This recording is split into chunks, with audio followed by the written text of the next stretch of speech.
Welcome to another version of NAFI MentorLIVE, a monthly free public service provided to you by the National Association of Flight Instructors.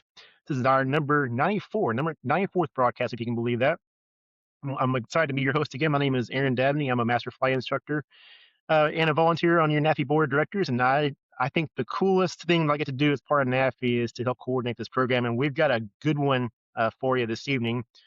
We're going to maybe step on a few toes here, maybe convict a few folks, but you're going to walk away from this knowing how crucial it is to do your CFI spin training or refer your CFI spin training applicants to the right instructor with the right airplane. We're going to hear mostly from Mark King, and Karen Kalishek is going to chime in as well this evening, talking about CFI spin training, what you might not have learned. Mark, of course, is a master aerobatic in the Gold Seal CFI. Comes to us courtesy of CP Aviation out in California. It's a great organization if you don't know them. I've had the privilege of sending a few of my own spin applicants out to fly with Mark. Really good stuff. And then Karen Kalishek, of course, you know, also a master CFI, DPE, and our very own chair here at the National Association of Flight Instructors. So thank y'all both so much for being here this evening. As always, you're here, you've invested the time, you're part of the solution, so make sure you get credit for it. When we're done, not right now, log into your FAA safety account. You can take the quiz, 10-question quiz, and get your wings credit. Show your friends, make sure they're here next time. You can also learn more about our topic and our presenters. You can also, very importantly, join NAFI. As you know, NAFI membership is not a requirement to be a viewer on MentorLIVE, but you know, if you're serious about aviation safety and about improving aviation one instructor at a time, then we think you make a pretty good NAFI member. So we'd be glad to have you. And we've got 93 other programs. I can't believe that, archived on our new website. So if you click that Get More MentorLIVE button, you can go all the way back to the very, very beginning. And, you know, we'll have number 100 coming up here pretty soon before you know it. So lots of good stuff there to go look at. So we'll get me out of the way here pretty quick. Again, we'll bring Mark and Karen in here. I'll introduce them each to you. So Mark King, 4-time master aerobatic instructor, again, out there at CP Aviation, the Gold Seal CFI. He's been flying since 1974. Won't tell you how old I was in 1974. Mark, -6, by the way. He teaches specialized offset recovery training, tailwheel, acro, and initial CFIs. He was the 2023 Van Nuys Physio CFI of the Year, and he flies competition airbags in his Pitts S2B. And of course, you all know Karen, also 4-time master instructor, also Gold Seal CFI. Karen is a designated pilot examiner. She holds an ATP and single engine seat and glider, which is pretty darn cool. She was a 2019 National Fast Team Rep of the Year. She's an active CAP pilot and instructor, a major in the CAP, and of course, she's our current board chair at NAFI. So, time for me to hush up and let Mark and Karen hold forth. So, without further ado, Mark, you have the flight controls. Hey, thank you. Great to be here again. I think this is my third MentorLIVE. Always enjoy the topics and the participation. What I'd like to talk about tonight is I've kind of taken a stall and spin a vanilla presentation that I've done and modified it because I'd like to talk about the CFI spin endorsement. And I'm wondering, when we look at the CFI spin endorsement, how many people actually, and I'd like to hear a lot about this in the chat room, you know, where did you get your CFI spin endorsement? How was it done? What kind of airplane and what the training was like? What I'm seeing a lot, and a question I'm going to have for Karen, is when we're training flight instructors, how's that getting done? And what's the guidance we're using? If you're getting ready to get a CFI spin endorsement, did you read the advisory circular, the FAA guidance 6167 Charlie? My cat was a little bit surprised at the endorsement, as you can see. And when you're getting a CFI spin endorsement, or if you're giving them, have you ever read this? And it gives us an idea of what we're supposed to do. And then the other thing that I wanted to talk about, I don't think a lot of people are really reading the FAR that governs or requires a spin endorsement, and demonstrating instructional proficiency in stall awareness, spin entry, spins, and spin recovery procedures. Okay, what does that really mean? And all too often I'm hearing about, well, I got a spin endorsement in the 172. It was one turn to the left, one turn to the right. And I don't necessarily think that that's instructional proficiency. Karen, what do you think about that? Well, I would certainly agree. So let's talk just a bit about what is instructional proficiency and what that endorsement says. So that spin endorsement indicates that the pilot receiving it is competent and demonstrates, again, professional instructional proficiency.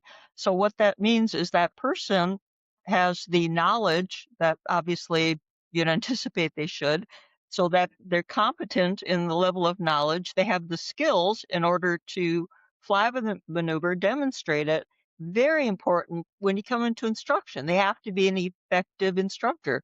It's not just having rote memorization, but it's being able to safely demonstrate and teach someone else. So as far as instructional, they have to adapt to the person's learning style. They have to overcome if someone they're teaching has a freezing tendency, they have to decide they're going to overcome that. They have to be effective. And very importantly, as an instructor, they have to have the ability to provide an assessment of the individual. Because remember, when that instructor is teaching, they're looking to make sure that person meets those minimum, and I emphasize the word minimum FAA standards to themselves pass whatever level of examination they're taking. So they have to be able to assess, is that person themselves have a level of proficiency, competency, and if that the person receiving the spin endorsement, has to also be able to determine if there are deficiencies or a need for enhancing that training. They have to figure out how to go back and do that effectively. So it's a pretty high standard. It's not that someone survived their own CFI spin training and that made them instructionally competent. It's definitely a high standard for the CFI spin endorsement. Yes, it is. And I think a lack of reviewing the advisory circular and not reading 6183, where there's a little bit more to it than just spins. Um, so our syllabus that we use, we start off with some basic coordination exercises. We look at turns. We identify the elevator as a primary turn control. We use that to talk about G loading changes in stall speed due to G. We do a deep dive into slow flight, power on, power off stalls.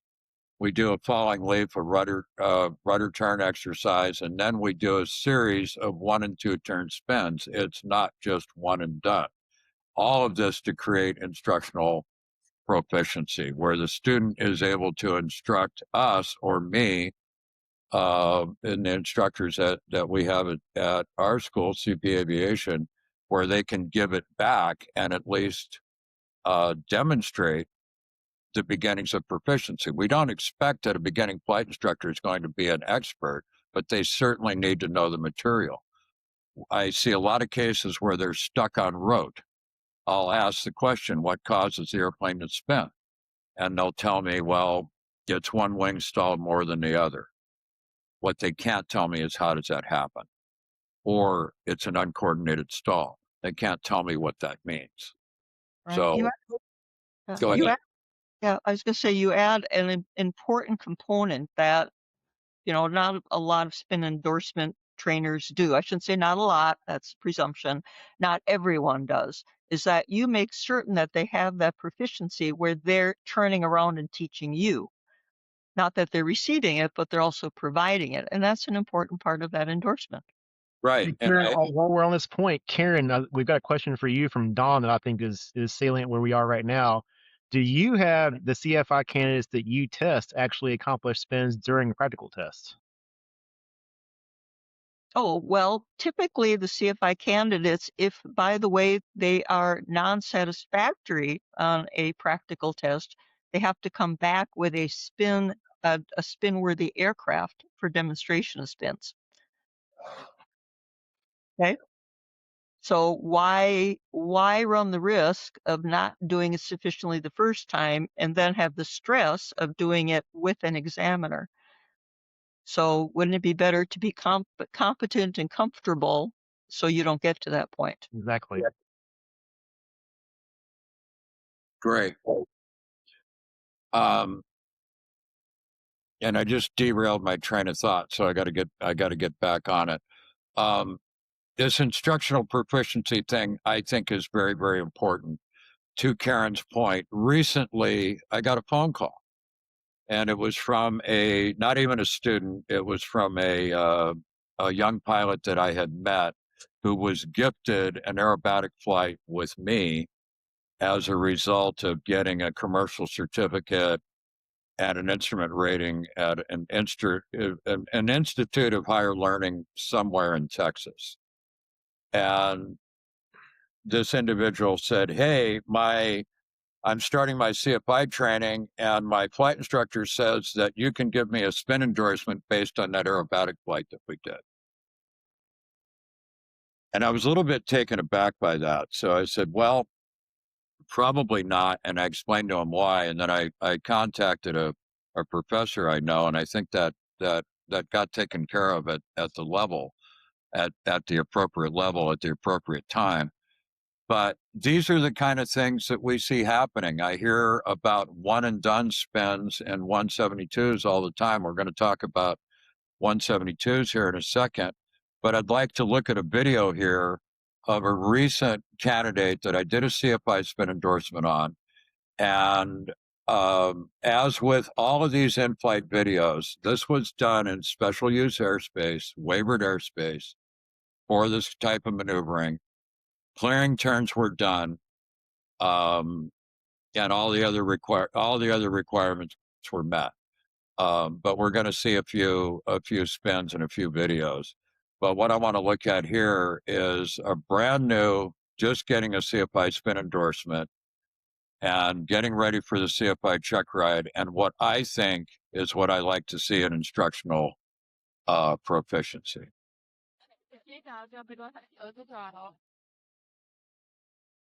I can't hear it. I'm about pressure.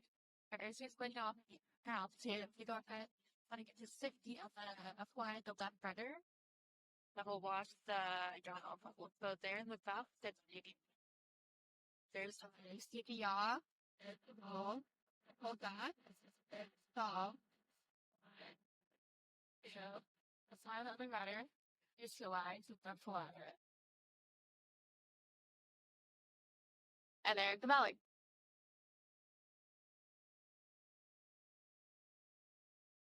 Could I throw in one other example here? Sure. Go So, right ahead. for example, it's very easy, and a lot of people can pair it. You can stall at any attitude, any attitude, any airspeed, any power setting. Okay, it's very easy to say. Okay, now think to yourself, how would you explain that to someone else? Can you give them a demonstration? Can you explain if the aircraft is in this attitude, how could it be stalled? Because that's what you just told them. It could stall at any attitude, right? How could it be stalled right there? So just think about that. Wouldn't that be the level of instructional proficiency, that you understand it to that extent that you could comfortably explain that to someone else? Certainly. Yeah, that's a great point. Now, I have a little chart here, and well,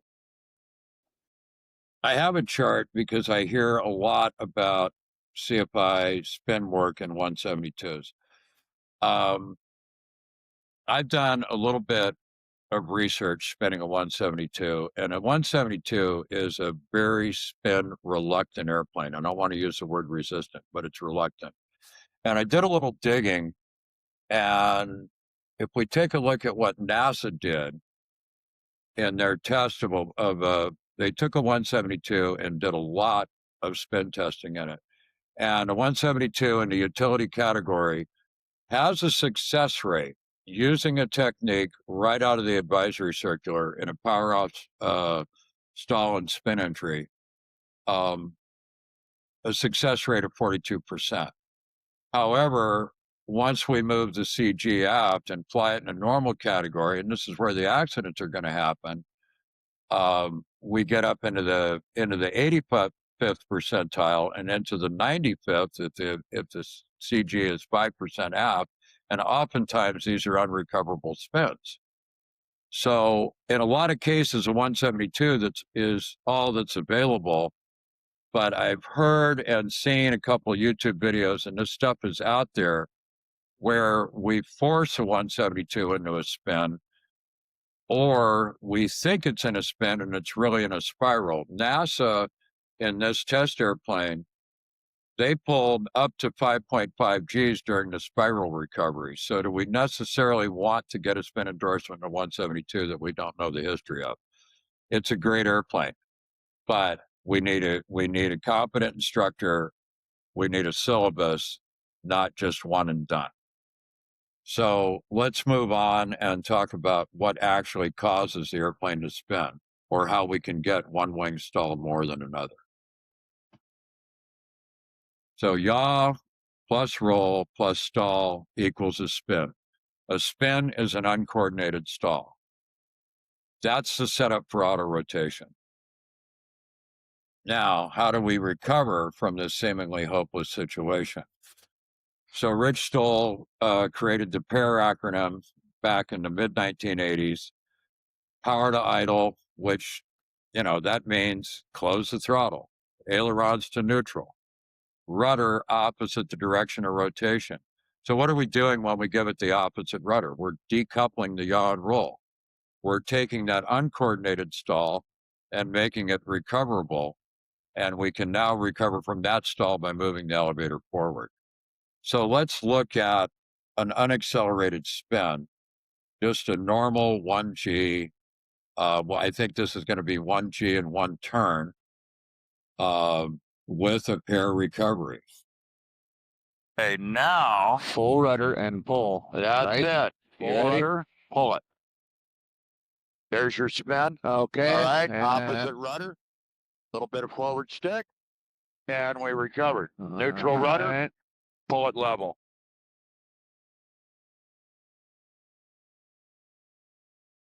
All right. So to us in kind of the spin business, that's kind of benign, relatively easy. Our student here is a Alaska State Trooper, Brett Givens.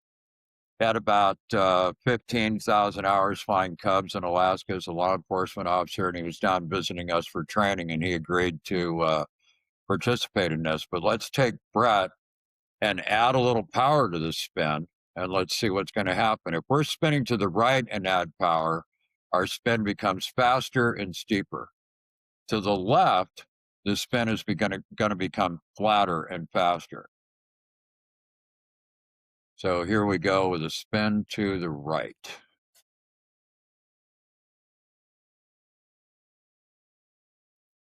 And what do we got on the altimeter? 3,400 climbing. Okay, perfect. Let's just level out right here. All right.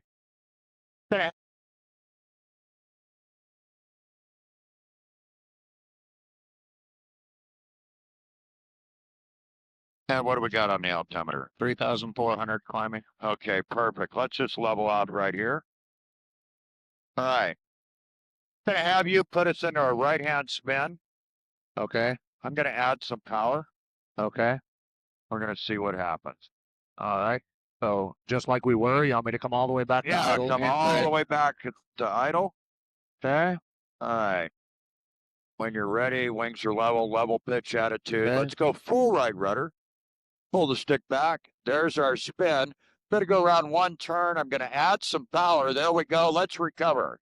Okay, get the power off. Opposite rudder. Neutral. All right, up to the horizon. And I'll add power. And I know Mark also wanted to mention that each one of these was, of course, preceded by clearing turns. Always. Always. I amaze myself at how many clearing turns I do in a day. Just a technical question. Is the next slide power again, or is it aileron? I'm seeing it. And what do we got on the altimeter? 3,400 climbing. Okay, perfect. All right, so ailerons. Why do we want the ailerons neutral? Well, if we bring the ailerons into the spin, In other words, if we're spinning left and we give it left aileron, the spin is going to be steeper. It's going to be faster. It's going to accelerate. If we take the ailerons away from the spin is going to become flatter and faster. So let's take a look and see what happens with some aileron. And this will be in-spin aileron. I'd like you So this will be to a give us a left-hand spin to spin. the left, and I'm going to add some aileron. Okay. So I'm going to come back to idle, level flight. I'll kick full left, rudder, pull back, and I'll stay light enough that you can do what you need to on the aileron and hopefully not bite you here. Okay, all right, so let's put us in a left spin. There we go. We break up. We've got one rotation. I'm going to add some aileron. Now recover. Okay. Power's at idle. Aileron's neutral and full right rudder. There she comes. Neutralize my rudder and climb it back up. Coming through the horizon. That one accelerated pretty good.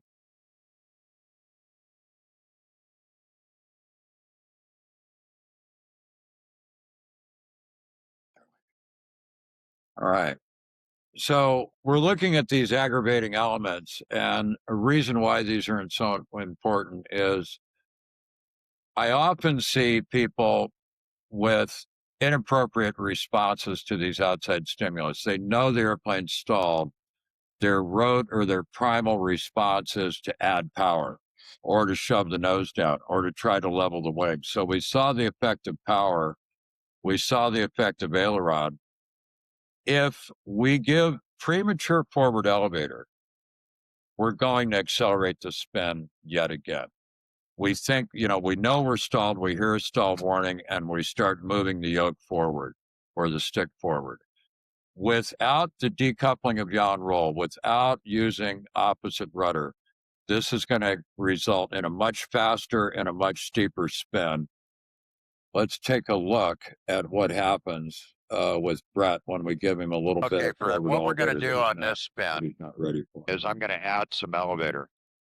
Okay, we're going to go forward elevator after about one turn of a right-hand spin. We're going to accelerate it. Then, after I give it the forward elevator, before you recover, I'm going to bring the stick all the way back. Okay, this is going to kind of solidify that we're back into that developed phase of the spin and why the steps are in the order that they're in. Okay. All right, when you're ready, let's do a right spin. Okay, right spin. I'm ready. It's clear. All right, right rudder. Pick back. Great. Here we are. All right. Here's a little bit of forward elevator. Look at it accelerate. Bring the stick back. Now recover. Okay. Neutral. Good job. Power at idle. Up through the horizon. Good job. Power's coming in.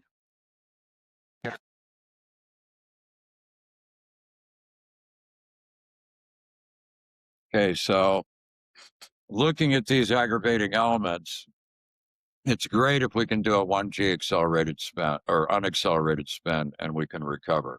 What we're not thinking about in this training and what we're not talking about in classrooms, I think, is how the aggravating elements happen and realizing that accidental stalls and spins do not occur in these training and check ride configurations.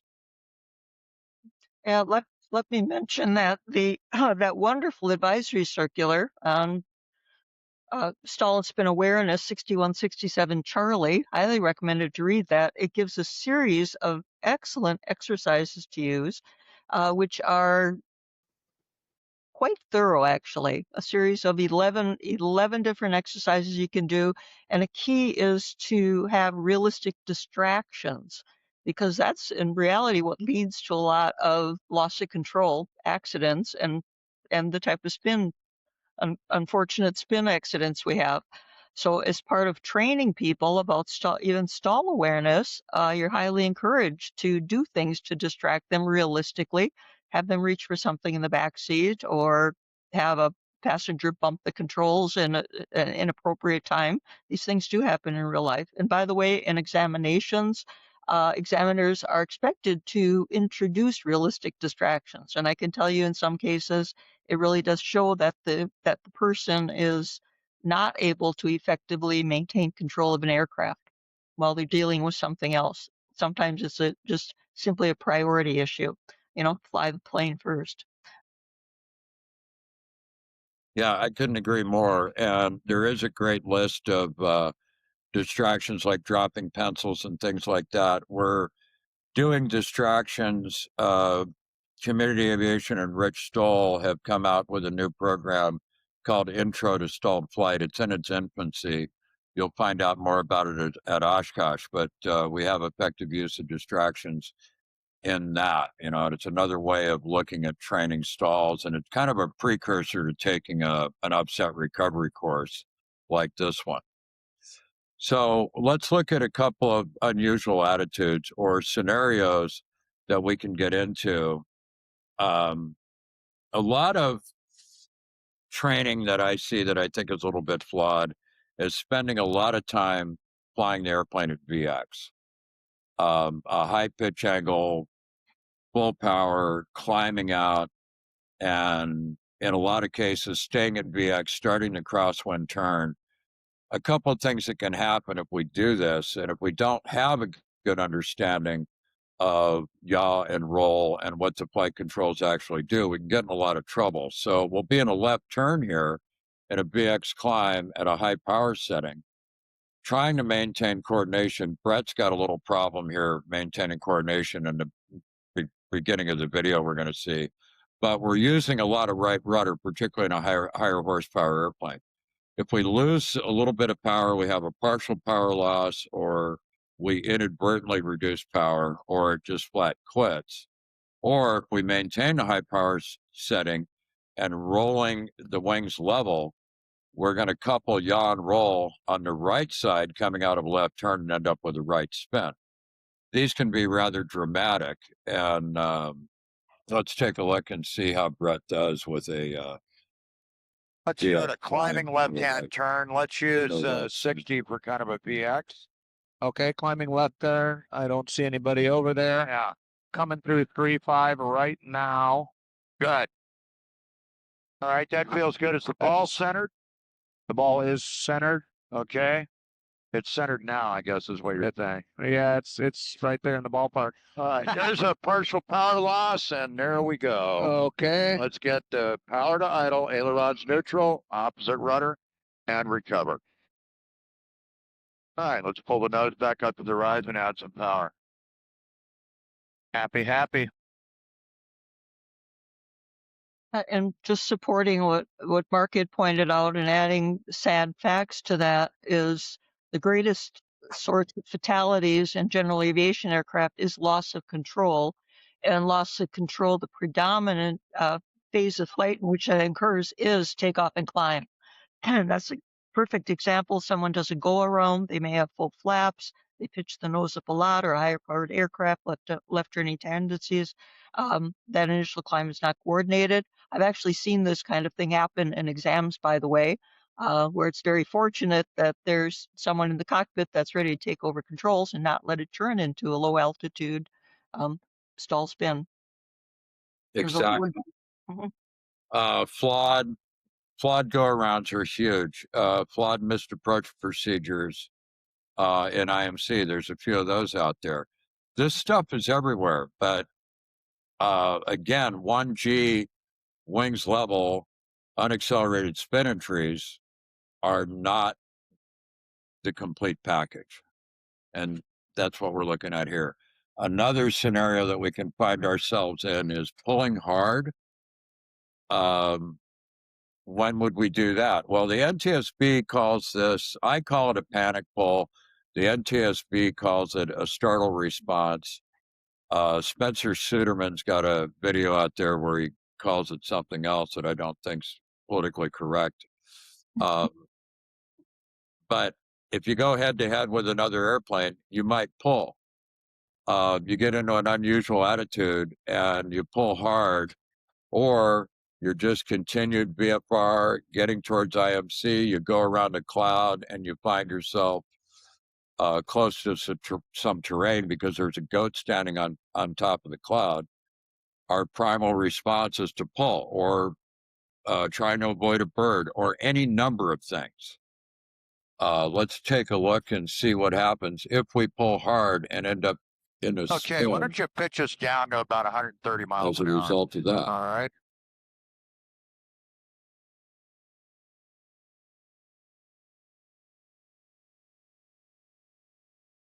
All right, coming through 130 right there. Great. Okay, we're going to level it off, and we're just going to give it a pull.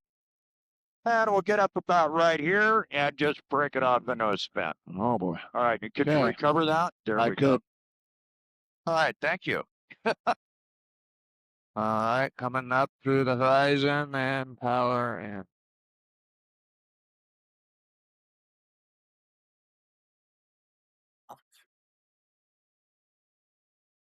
Karen, you got anything to add from that? Simply, I think we can see from the video itself how disorienting that is. Yeah. Especially since it would be unexpected. So Right. far, And a lot of these things, you know, people will tell us, well, I'll never do that, or I'm not going to get into that situation. Well, how can you know that? You know, there's a lot of unknowns in this business. One of the unknowns that I think probably startles people a little bit more than we might think about is wake turbulence. Wake turbulence around big airports, or even just cruising along your IFR and you've got a jet on an arrival into the big airport and they tell you caution wake turbulence. Well, you can't see it. You can't see mountain wave turbulence. You can't see clear air turbulence. And I've personally been tossed enough that it didn't end up in a spin, but it was close. But once the airplane starts going around and you pull, thinking that you're going to be able to maintain altitude or something or keep it up, you know, because our primary response is always to pull. Wake turbulence can really wake you up and can have some dire consequences. We'll take a look at we've seen the a effects simulated wake turbulence encounter. aggravating the spin. We've looked at a couple of I don't know, unusual attitudes or ways to enter a spin, not necessarily normal. We talked about in the classroom a little bit of that wake turbulence deal. We don't really know what that might look like, except it might look something like this, okay? We might want to recover this at this point. There we go. Back to idle, ailerons neutral. There we go. And that was odd. and you can certainly find videos about, you know, giving examples, let's say security cameras, where they actually were able to film low altitude, unfortunate wake turbulence encounters. It could also be that Black Hawk that just slowly hovered over the runway, you know, a minute and a half before an aircraft came in on arrival, and the plane wasn't even aware of it. And then the rotor wash caught them. So there's a lot of things that can be very unexpected, and that really becomes so disorienting. Yes, our natural reaction is simply usually to pull back on the stick hard. Right. Yeah. If it's slightly uncoordinated or headed in that direction and you stall it, it's going to go. It's going to unhook. So if you don't have a CFI spin endorsement, maybe seek out, if you're shopping for one, seek out somebody who can train to this level and spend the money. Our school, CP Aviation, we're more than happy to have you come out. We have people travel here from all over the world. There's a lot of other training providers that are good, and a lot of them use the same syllabus. And the syllabus for what we do really covers what's in the advisory circular. The advisory circular, if you really read it, it's pretty comprehensive. It doesn't go into, it mentions some of these aggravating elements, but I think it's critical to be able to see the aggravating elements, to be able to understand how this really is. One of the things I noticed teaching this stuff, we'll do the aggravating elements with the power, the aileron, and the elevator.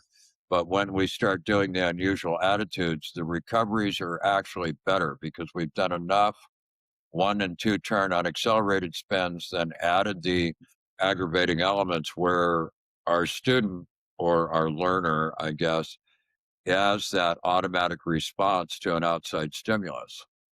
So, and if you are a flight instructor and you're transmitting your own fear about stalls and spins from the right seat to the left, why don't you come see a training provider and maybe get tuned up on this stuff? Or if you suspect that your CFI spin endorsement might be a little flawed. Karen, that's about all I've got.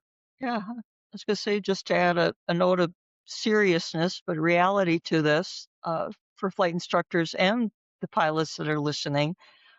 This can happen. It does happen. None of the people that have unfortunately spun in thought that was going to happen to them. But obviously it does on a very regular basis. So this is really serious. How would you feel if you were a flight instructor and someone that you taught shortly after they got their certificate ended up having an accident? That would really hit home, wouldn't it? So we always really want to do our best. This bottom line is safety, because things can turn from joyful to tragic very rapidly. So you may have your spin endorsement already, but you might want to consider for your own safety and that of the people you're instructing or your passengers, if you're not an instructor, going and getting some upset recovery training and improving your skill set. If you're not at this point comfortable in recovering, or you've never ever spun a plane, think seriously, what are the odds you do it appropriately if you've never ever done it safely previously? Having said that, I wanted to add a quick note about that advisory circular that we've been touting throughout this program. It also has a very interesting section on aircraft categories: normal, acrobatic, and utility.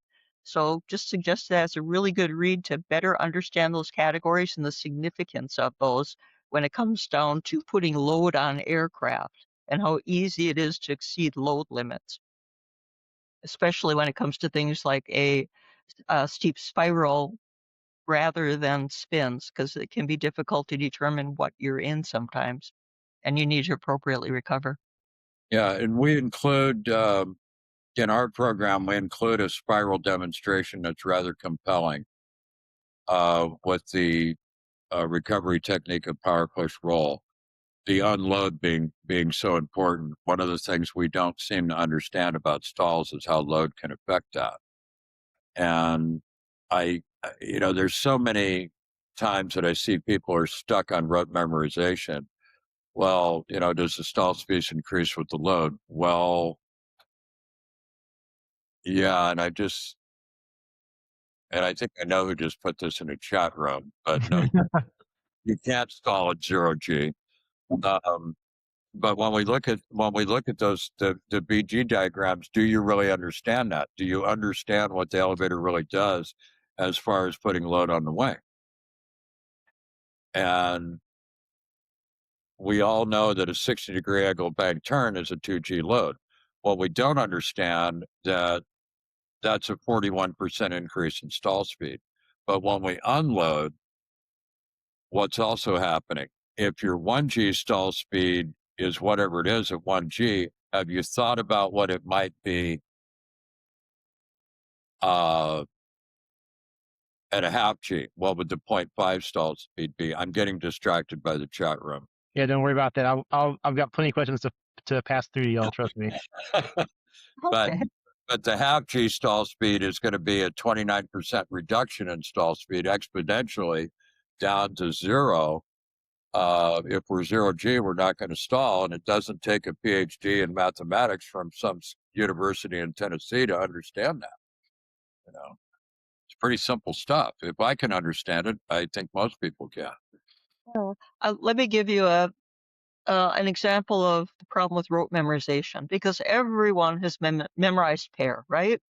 Or they think they do, until the stress of an exam where they can't quite remember all of it, and it gets a little creative sometimes. But it's not uncommon when someone's reciting pair in the ground portion, let's say a private or even a commercial candidate, and they'll tell me elevator forward, okay? And I'll say, and why is that? And sometimes I'll be told to increase airspeed. So of course I say, well, if you want to increase airspeed, why don't you just leave the power in? Well, And that actually is a struggle to respond to that, because they were somehow taught that a stall is due to insufficient airspeed. It's only exceeding the critical angle of attack. Well, that's certainly true, but I guess if you want to go faster, forward stick and more power, do them both. That's right. And I'll get you out of that spin, won't it? Well, it'll get you to the crash site quicker. Right. So I might be getting in the weeds. We've got a couple of questions where we'll get in the weeds because why not? We've got time. Okay. Mark, will you talk a little bit about the difference between a spin and a spiral? Sure. In a spin, I think we could agree that we're stalled. And in a spiral, we're not. I've got a great chart, but it's too late to get it up here. But let's go through it. In a spin, we're stalled. In a spiral, we're not. What's the airspeed in a spin? This is a free answer. Karen. Oh, the airspeed in a spin? Well, Yeah. you're going to talk about load, and I say 1G. Well, okay, I'll talk about load. It's 1G. So if we're stalled at 1G, then the airspeed is going to be BS or less, right? And important thing is we're going down, we're not going forward. A spiral typically entered from A speed is increasing in airspeed, right? Rapidly. And in a spiral, it sounds like we're turning. So we're turning and we're increasing speed. Well, there's only one way to do that. We're pulling because we think that the elevator makes the airplane go up. When we pull, we're turning the airplane. The elevator's the primary turn control. We're increasing the load. Our G load is up to anywhere. If we demonstrate these at about 3.5 G, I've been working with somebody on a deal with a wing coming off of a 210 and a spiral that looks like it got up to probably in excess of 6 from a real hard pull. But most of the time in a spiral, we're going to G ourselves out, break the airplane or hit the ground because we're pulling that hard. To recover from a spiral, power's out. Then we're going to unload. When we unload, now the ailerons are going to become very effective. We can roll the airplane upright, and whatever the speed was, let's say we were trimmed at 120 when we started. We were at 180 when we initiated the recovery. That 60 knots has to go somewhere. Vertical component of lift comes back and the airplane starts climbing. It's that simple. Does that answer the question? It does. And I think it also proves the point that some training in how to recognize the difference is probably lacking in a lot of us. Yeah. Rich had a seminar once, and Rich Stoll, who's really the father of the program that I teach, the author of several books, and kind of a mentor to me. He was, and I still swear he put this person in the audience because they asked him to identify that. How do you tell the difference between a spin and a spiral? And he says, well, you stop screaming. And a spin can be very serene and quiet. A spiral, because of the high airspeed, the antennas are vibrating, the controls might be starting to flutter. It's actually kind of noisy. And the fabric airplanes, they get a little loud sometimes. So we're going to go real practical on the next question, and then we'll go back in the weeds again, I promise you. This is from Brian, not Brian Ship, a different Brian in the chat room. Yeah, we're doing no more ship questions. Yeah. He's already hit me in the classroom. It's a different Brian. Well, after several flights, most pilots get accustomed to the motion. What do you do to minimize motion sickness during training with unconditioned students? That's a great question that I don't have a good answer for. I have several birth defects, and one of them is I don't get disoriented and I don't get motion sickness. So we recommend ginger, a light meal before you go, it's not the G that's getting you, it's the disorientation. But if you think you're going to get sick, you're probably going to.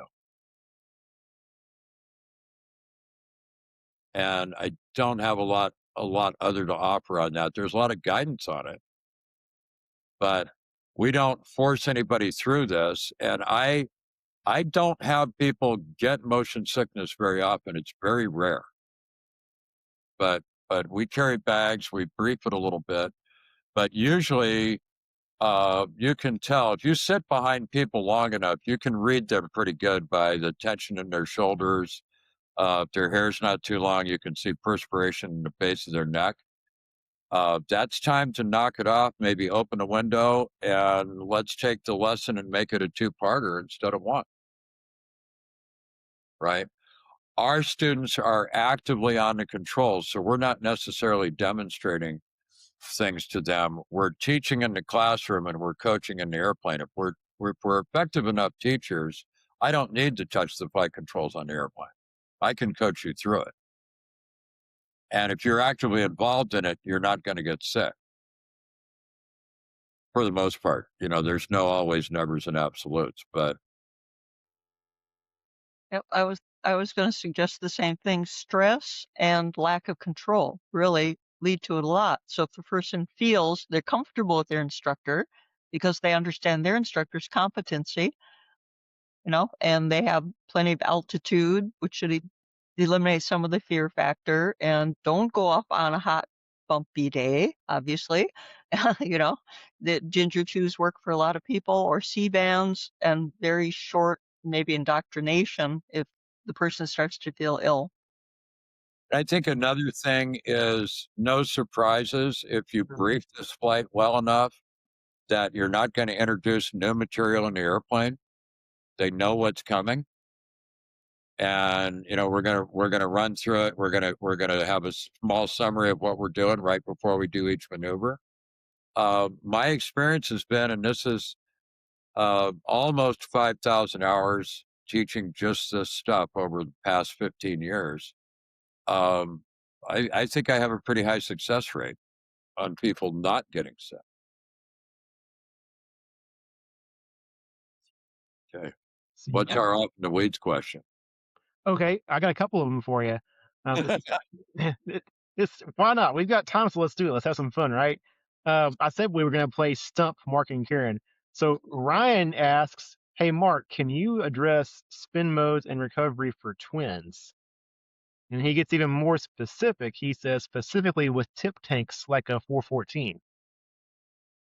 So I'm going to hand that off to you and see if you want to do anything with that. I don't want to do much. I will tell you that there are some airplanes, the Duchess and possibly the Seminole. I know the Duchess had spin testing. And I'll throw part of a question back at Ryan. The tip tanks may or may not have something to do with them. I think on a 414, you've got 55 gallons out there. No, that's on a 421. I don't know. But when we see published fuel imbalances as part of limitations, that's why. Because if you have a huge fuel imbalance, that's going to affect spin recovery. Also, if you shut one engine down and you keep going, and I'm getting off in a little bit of the weeds on this, that's why you want a crossfeed to kind of even out the fuel load, even if you don't need to. However, most spin accidents in twin engine airplanes are VMC demos where they roll off. And they have one engine caged already, typically the left one. It rolls off to the left. There's a recent crash in the Baron where they probably, if they would have come back up on the power on the left engine in the incipient phase of the spin, or pulled the power on the right one, they likely could have recovered. But in Rich Stoll's book, Emergency Maneuver Training and Stall Spin Awareness, there is a light twin section. Although I am an MEI, I don't like to do a lot of this stuff. My multi-time is primarily in King Airs. There's a great video of a King Air spin on YouTube from a parachuter that came out of the airplane. But I don't really think I can answer Ryan's question any more than the published spin information for the airplane. Nope. But if Right. we have, the big thing is if we have a limitation for the amount of fuel imbalance, we need to adhere to that because it's vitally important. Right. I was going to say the advisory circular addresses it simply from the perspective of risk awareness and being very, pointing out the altitudes required for the VMC demonstration and the risks of the high density altitude and the possibility that you would have the VMC prior to stall. But that all becomes part of your multi-engine training. Yeah, and in the Duchess, Seminole, and that class of airplane, they're very sensitive to CG as well and weight. There's a interesting accident spinning. I believe it was a Seminole, and they were at such an altitude that and there was a survivor in the back seat, oddly enough, but the two pilots, the pilot flying and the pilot instructing, were having a conversation on whether they should get the checklist out because everything they were trying wasn't working. So let's go to the other side of the airport, completely different set of weeds. This one may be a little bit more in your wheelhouse, Karen. This is earlier in the evening, but I wanted to come back to this. Dan said, hey, how about some talk about spins and gliders? Do you care to hold forth on that? Do you have anything you'd like to add or bring up when it comes to spinning and gliders? And he actually, Andy chimed in and said, hey, for gliders, we use SARE, spoilers, ailerons, rudder, elevator for our recoveries. Yep, agreed. I'm actually a glider instructor, and similar to powered aircraft instructors, glider instructors have to, have the same level of instructional proficiency in spins too. So it's, but as you might expect, most gliders are going to, be a lot slower in a spin.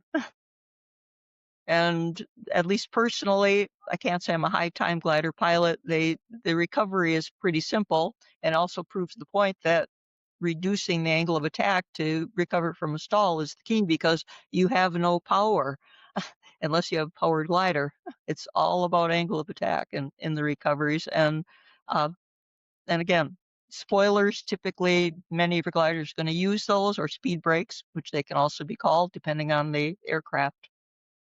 I don't know how much further we'd like to go into that other than, again, that's another sprint training requirement for the instructor. And probably a rabbit hole we could go down with a lot more time. But I do want to stick with you, Karen, for one more kind of a follow-up to a question that we talked about earlier this evening about really what I want to go back to is when you determine on a CFI practical test that the applicant hasn't demonstrated instructional proficiency in spin awareness, and they've got to come back with an airplane that can spin.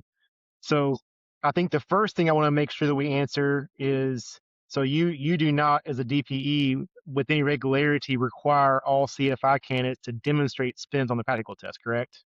No, but I can tell you this is an area of concern and conversation in the DPE world, right? So, for example, in a recent group, one of the DPEs mentioned that he has had half a dozen initial CFI candidates not pass their first exam in a row. Not meaning one person non-6. He had 6 people in a row and no one passed. And about half of those related to problems in this area of instructional proficiency and spins. Because remember how important this is for safety. It's not rote memorization, state pair, and you're out, get out of jail free, right? Because those of us who are instructors are aware that something is going to happen. It's going to happen while you're training people. You are going to get that unexpected person with that panic pull, as Mark mentioned. Something's going to happen, and you just really have to be comfortable with how you are going to react because it could devolve or you could run into a incipient spin situation. Rarely would it fully develop, but I've had people enter spins on their examinations, and typically I just talk them through the recovery, which is a huge confidence builder. But sometimes someone will freeze on the controls, and you think, wow, what if that was with the passenger? Yeah. Are you seeing that at the CFI level too? Like for the CFI students and candidates that are on tonight, at what point on the practical test do you say, or what do you see to make you say, you know what, you as a CFI candidate clearly do not possess instructional proficiency here? Well, it really starts with the person being able to, obviously on the ground session, being able to prove that they understand the aerodynamics, such as I said, if someone would say, okay, if they say, well, that, you can stall at any attitude, airspeed, and power state, and go, really? Why? How? I don't understand that. Okay, you have to be able to explain it. You should also clearly, this is even from the private, you should understand the impact of weight, sea altitude, temperature, turbulence, wind contamination of various types, configuration, load. These are basic aerodynamics. Mhm. How would they affect you? For a private pilot, it's really addressing all of those from the perspective of slow flight, right? From an instructor point of view, you should understand the impact of those items on tendencies for spin or aggravation, or what could happen, how could it, affect the recovery or the entry. And Mark really addressed some of those things really, really well tonight. I think it was very much an eye opener. Yeah. Mark, this one's for you. This is an interesting question. So this is Pete. Pete says a PA-28 of POH, of course, doesn't allow spins, even in utility. So for us to practice spins, we've got to go rent a 172. Or can something like X-plane be effective to practice spins? I don't have an answer for that. I haven't. Well, I shouldn't say I haven't. I've spun a couple of simulators, but I don't know how effective of a teaching tool it would be. I can play with it next week in a Redbird if he wants to send me an email and ask me what I think. I mean, I spun the Vision Jet simulator in Europe, the Sirius SR simulator. I did that in Europe, and I've spun a couple other full motion simulators with mixed results. So if it's not a full motion simulator, would your gut tell you that the lack of tactile feedback is going to make it probably less effective? But now I've got experience recently with people actually getting motion sick in a simulator on another program we were working on, and I'm just not familiar enough with simulators as a teaching tool beyond using them for the instrument rating. I'm probably an advocate for that, but for maneuvering flight and some of the things we've done up at PPC, I'm about 50 to 60% on that.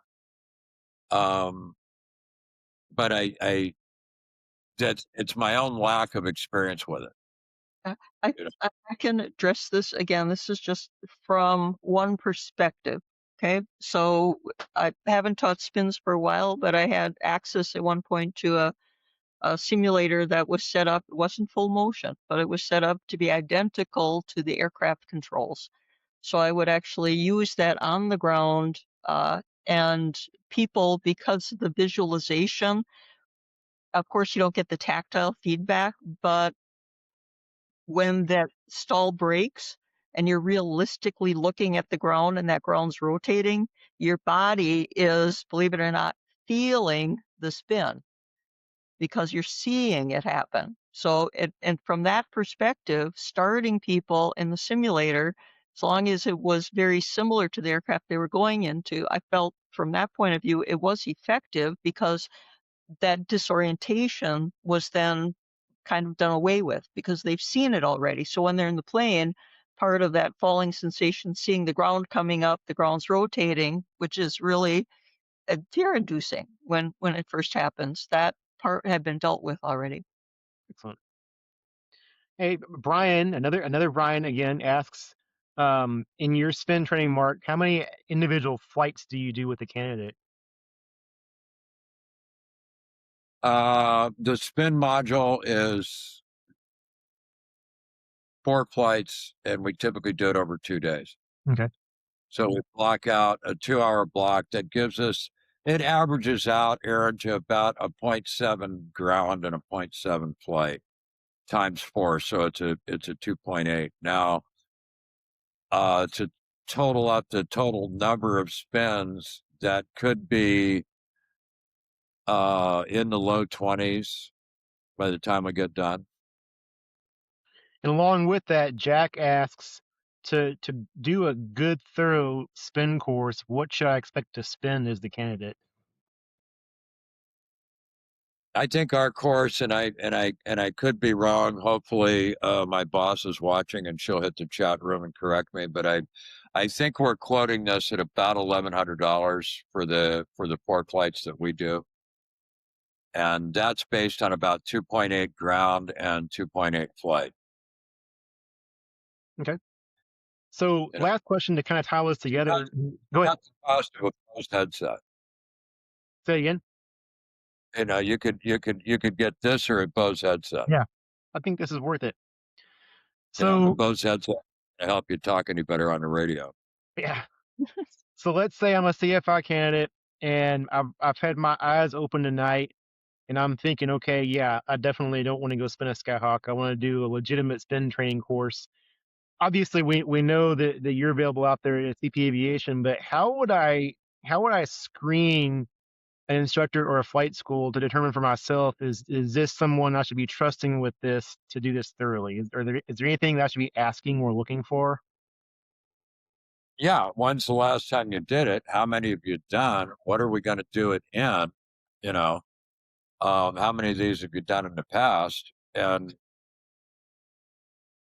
that's one thing. Another thing is, and there's and I think some of the fellows involved in this are on the webinar tonight, and maybe we could do a follow-up link to this stuff on NAFI. We've got an upset recovery organization forming, where we're going to create a program similar to Master CFI, where we're going to have accredited people to do this kind of stuff.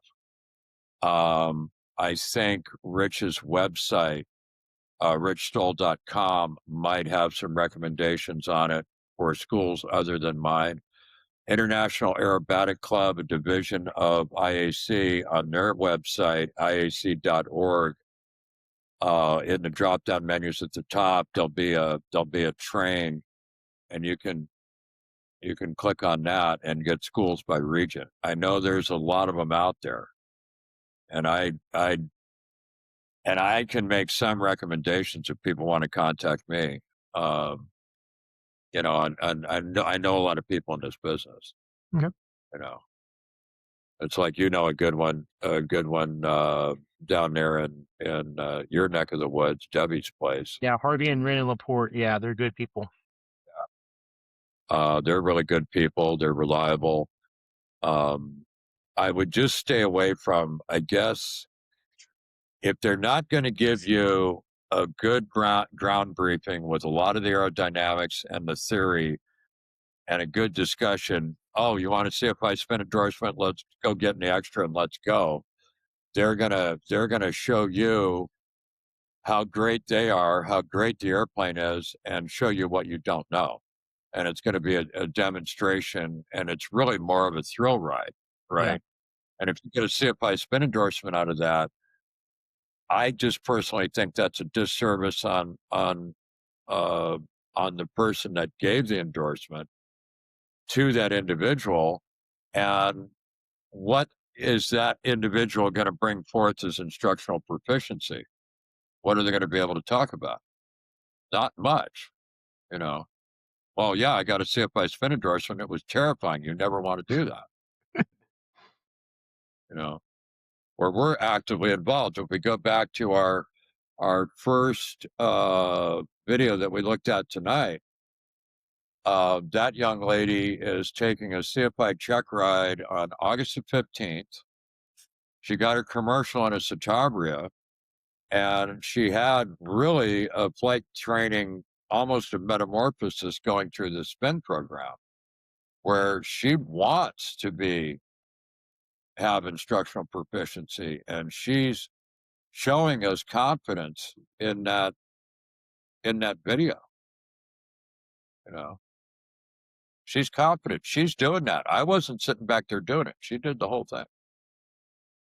Well, and that's kind of a good closing point. We talked about this in the briefing the other night, right? Part of instructional proficiency is that pride in your work and wanting to be the best you can at this and improve. And I think that's a really good sentiment to close on. Yes, it's part of professionalism. All right. Well, anything else to add before I close this out? No, sir. See you at Oshkosh. Yeah, as they say good night, Gracie, right? So thank y'all both for being here. Mark King, Karen Kalishek. Karen is always here because she's our chair. Mark, pass our thanks along to CP Aviation for letting us borrow you. And I know we're all looking forward to seeing both of y'all at Oshkosh. So appreciate both of your time and your insights. And I think this has probably opened a lot of eyes tonight and maybe even saved some lives. Next month, we're going to do something completely different because we do that sometimes on MentorLIVE. So we're going to go a lot higher altitude than this spin training. As a matter of fact, we're going to leave the atmosphere and talk about the effects of space weather on aviation. This is going to be if you're a weather nerd, this is going to be a good one for you. We've had Dr. Cade present before. Full disclosure, he's my boss here at Baylor University, but he is a PhD and specializes in space weather, which I didn't know even existed until I met Dr. Cade. But there are a lot of effects on what we do and what we use to navigate that come from that. So that'll be a really interesting one. So August 20th. And again, don't forget, click those 2 links, take the quiz, earn your wings credit, print that certificate out, show your friends, make sure they're here next time. And don't forget, if you're not a NAFI member, definitely join NAFI. We'd love to have you. So with that, thank you all for being here, and we'll see you right back here next month. Have a great night.